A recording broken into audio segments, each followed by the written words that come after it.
the woman about. So Chanel, them let out Chanel. Them let out Chanel, but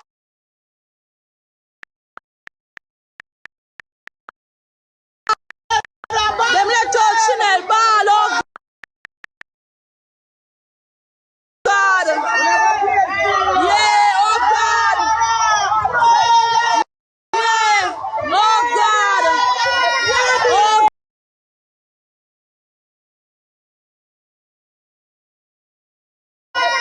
Oh God! Go in that job in your house! Go in your house! Go in your house! You will be up there, go in your house!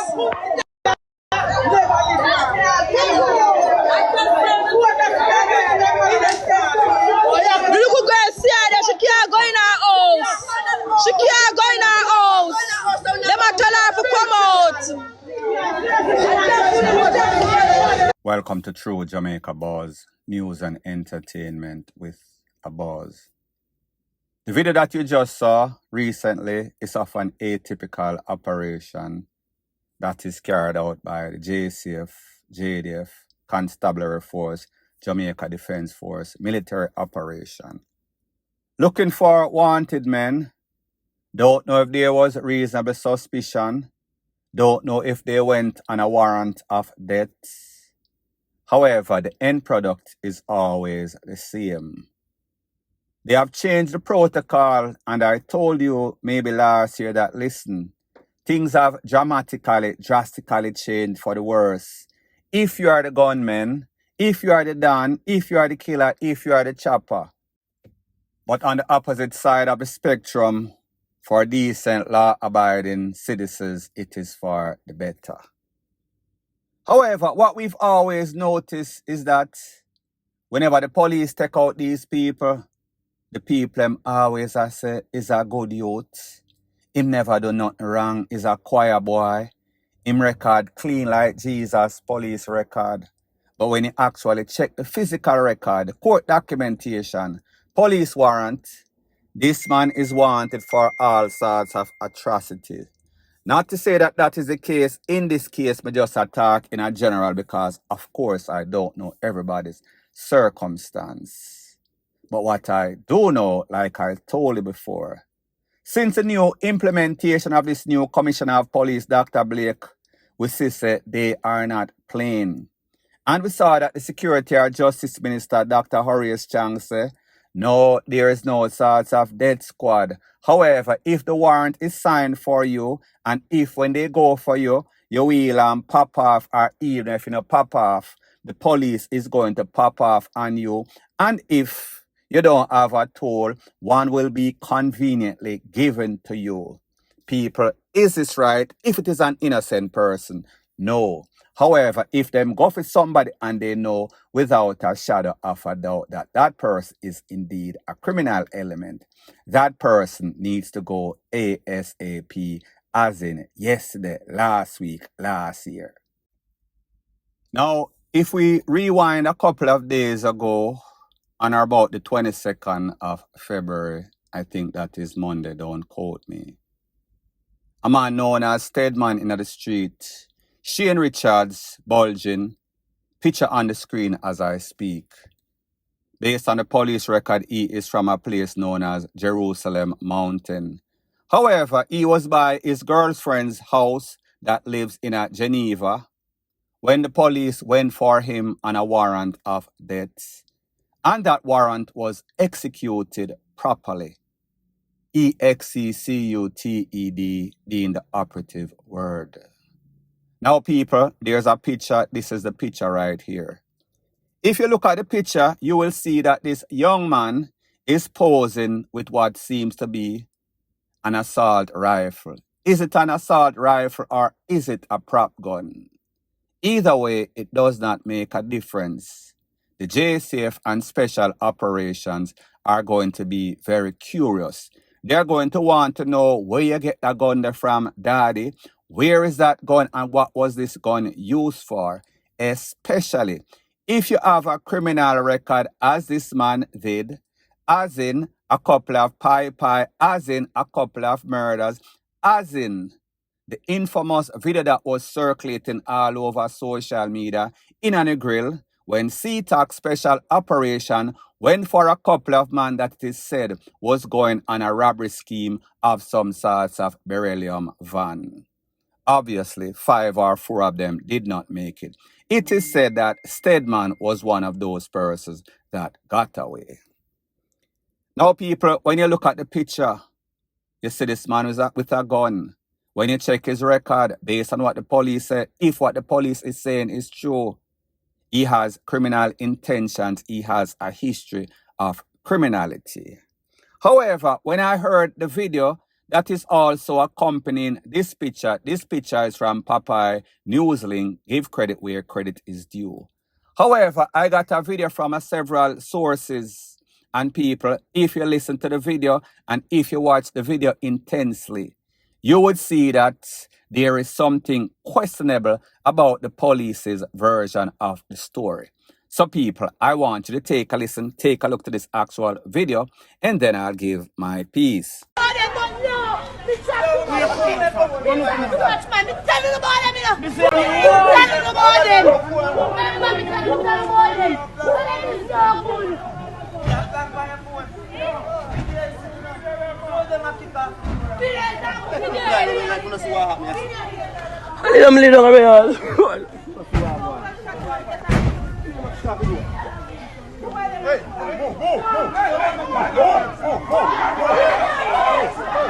So people, you saw the video that was in live and in living color.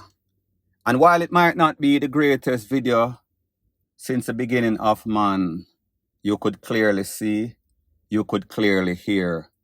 The police was there, a whole bunch of police, maybe about 10 or 20, don't quote me on that. Residents were awoken. I think this was about 7 something in the morning, so we are talking about broad daylight. This video, for some reason, was only 31 seconds. This video concluded after the first shot was bust. Was this shot coming from inside the house, or was this shot coming from the police? It seems as if the JCF is getting a bit sloppy, and I am going to quote a couple of cases, one specifically at that candlelight vigil for determined dancehall artists, where a young man was taken out. I will speak about that later on in this part of the video. However, in this video, we could see the police there, a whole bunch of them. They were knocking on the door, banging on the door where it is said that that man was in. And based on their account of the story, when them pushed the door open after they eventually got in, the man wheel and pop off and blaze up some can after them. Of course, you know the cliche script. Them return fire. After the smoke cleared, the man was seen clutching onto a tool, I think a Taurus, with about 5 rounds left. He was turkey rushed to the hospital. However, like they always do, he did not make it. Now, people, when I saw that video, and I was not there, so I have to put that 31 seconds into context. It is not consistent with what I would deem a shootout between gunman and police. Am I saying that this man is an altar boy? Am I saying that this man is not a gunman? No, by no source of stretch of the imagination. Based on him posing with that tool, whether it was a prop gun or not, I will speak about that later. What sensible man, and sometimes criminals fully done, is going to know and hear the police out there beating on the door, banging down the door, and then decide that he is going to go in a some sorts of pie out, unless, of course, he wants to lose his 3 points. It makes absolutely no sorts of sense. It is not consistent with a shootout between a gunman and a police. Can it be possible that it could have happened that way? Yes, but it is hardly likely. Likewise, the case that I spoke about as it pertains to determined candlelight vigil, where that youth lost his life. Again, we saw that the police was arguing with this man. There was a verbal altercation, turned physical, and about a minute and a half into the video, the first pie was set out or let off, discharged. We heard somebody that witnessed that was there said the police grazed the man, and then the man I say, "You gonna really kill me right here." So the police lend him on him chest again, and then did a finishing shot to the man. So people may just say it is not consistent. However, when we take into consideration the circumstances as it pertains to Stedman, Stedman have a criminal record. Stedman was seen in a picture with some sorts of tool. Stedman, it is said, blaze up a can after the police. I cannot validate or verify that based on the video that I saw. 30 seconds, 31 seconds or so. So I said to myself, is that person videotaping after the first shot them get panic and turn off the camera because they did not want the police to realize that they were videotaping? That is also a possibility. So the question that inquiring minds are going to want to know is, why did the videotape cut off at 31 seconds after the first shot was discharged? Who was videotaping it? Was it the police or was it a civilian? People like me say, this is not consistent with a shootout. This was more consistent with a warrant of DEATS that was issued, and the police went with one aim in mind: to take him out and take him out of here, send him to the afterlife for his numerous criminal deeds. And again, even if this was a prop gun, this is the rules and law in Jamaica. You cannot bring a little water gun, whether it is one of the orange or yellow or pink one for your little daughter or your little son. They are not issued. There is no sorts of license or permit granted to anybody to put out any sorts of video with any sorts of tool, even if that tool is a prop tool, because that tool can be used for frightening people in some sorts of robbery. And if you're actually caught, based on my limited knowledge of the law, with a tool like that, you would probably get the same amount of time under this new Firearm Amendment Act. So therefore, don't act like you're a fool. Do the right thing or the wrong thing is going to do you. Point blank and period. So the next thing that is popping in the news, based on the picture that you see on the screen, I am going to call this section of the video, "Say It Is Not So." This cannot be true. The person that you see on the picture in the video on your screen, his name is Rashawn Patterson. Rashawn Patterson is said to have been charged for the takeaway of Anika Townsend, aka Slickianna. Based on the information that I got, the last news that I got is that he was hiding from the police, is that he was trying to get up some paperwork for take for himself, go on a boat, go to the Bahamas, reach a foreign, specifically America. However, he was caught in some sorts of guest house or Airbnb. So I am surprised when I see a picture like this and the picture is saying that he was taken out by the police in Hanover. Because based on the knowledge that I have, being a blogger that tried to keep up with everything, I could have sworn that he was locked up, and I could have sworn that he was going to be lost for the rest of his natural life. Never to see a free day in Jamaica or anywhere else in the free world. However, people, it seems as if it's either he had broken out of jail, and if he had broken out of jail, I am sure that I would have heard something pertaining to that. So what it tells me is that this man was actually out on bail. And people, I am just assuming. Based on information that I am getting, it is said that he is also from a very influential family. What that means, him have the name, recognition, money and the power. And money and power will make the cow jump over the moon. Money moves mountain. Money talk and BS walks in Jamaica, especially with these judges. So I say that to say this.